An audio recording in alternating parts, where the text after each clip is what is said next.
नए साल का जश्न, 2026 की शुरुआत होने की खुशी, दूसरी तरफ ऑनलाइन फूडिंग का मार और तीसरी तरफ डिलीवरी बॉयज का हड़ताल। अब कैसे मनेगा 2026 का जश्न? ये सवाल घूम रहे हैं सभी के दिलों और दिमाग में। आपको बताते चले कि पूरे भारत में ऑनलाइन डिलीवरी बॉयज जो हैं, जो डिलीवरी करते हैं, फूड करते हैं, अब वो इस वक्त हड़ताल पर हैं। पहले 25 दिसंबर को हड़ताल पर थे, जिसका सबसे ज्यादा असर गुरुग्राम में देखने को मिला। अब न्यू ईयर के अवसर पर 31 दिसंबर से ही हड़ताल शुरू कर दिए हैं। इनकी मांग है कि डिलीवरी बॉयज को उनके कार्य के अनुसार उन्हें ना ही वेतन मिल रहा है, ना ही इंसेंटिव मिल रहा है, और जान जोखिम में डालकर ये पहुंचते हैं, दुर्व्यवहार होते हैं इनके साथ। इनकी क्या क्या मांग है ये भी आपको बताएंगे, लेकिन उससे पहले आप जान लीजिए कि हड़ताल आखिर ये क्यों किया जा रहा है और इसकी शुरुआत कहां से हुई है, जिसके लिए मेरे पास कुछ आंकड़े हैं।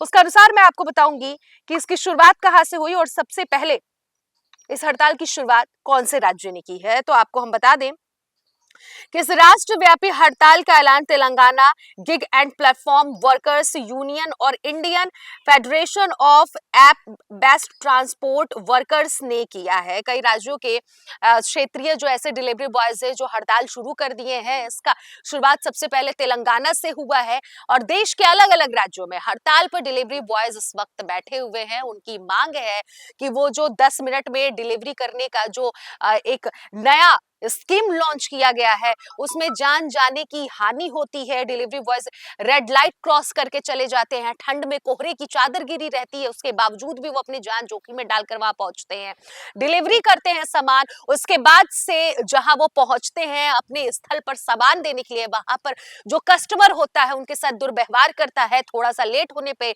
या फिर 10-10 मंजिले पे रहते हैं तो वहां पर बोलते हैं कि ऊपर आके दो। कहीं कहीं बिल्डिंगों में लिफ्ट नहीं होती है, कहीं कहीं लिफ्ट होने के बावजूद भी लेट होता है, सीढ़ियों से भी चल के जाने पड़ते हैं। तमाम समस्याएं डिलीवरी बॉयज को आते हैं और कई कई किलोमीटर का सफर वो तय करके वहां तक उनके पास फूड पहुंचाते हैं।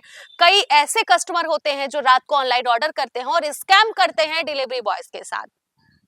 ऐसे में इनके जान माल की हानि होती है। इसके लिए सुरक्षा व्यवस्था के इंतजाम किए जाने चाहिए।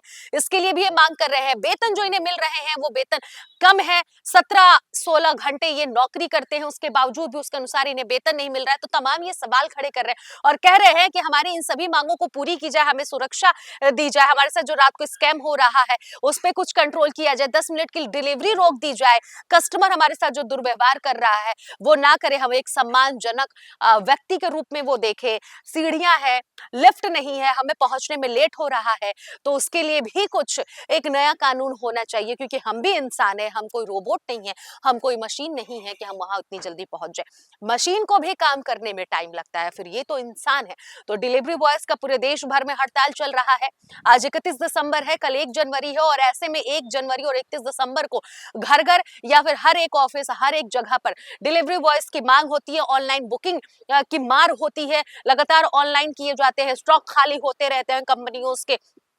और ऐसे में 1 जनवरी और 31 दिसंबर को पार्टी जहां पर पूरे देश में मनाई जाती है न्यू ईयर को लेकर, और ऐसे में जब डिलीवरी बॉयज हड़ताल पर होंगे तो फूड कैसे पहुंचेगा, लोगों के पास खाना कैसे पहुंचेगा, इसकी भी एक बहुत बड़ी समस्या हो रही है। तो डिलीवरी बॉयज इसी मौके को देखते हुए अपनी मांग को पूरी करने के लिए हड़ताल कर रहे हैं। अब देखना ये होगा कि इनकी मांग पूरी होती है या फिर नहीं होती है। डिलीवरी बॉयज की जो मांग है इस पर आपको क्या लगता है, जरूर कमेंट बॉक्स में बताइएगा। क्या उनका मांग सही है या गलत है? क्या व्यवस्था जो मांग रहे हैं वो व्यवस्था होनी चाहिए कि नहीं होनी चाहिए? अपना विचार जरूर साझा करिएगा। मैं थी आपके साथ अनन्या मिश्रा, आप देख रहे थे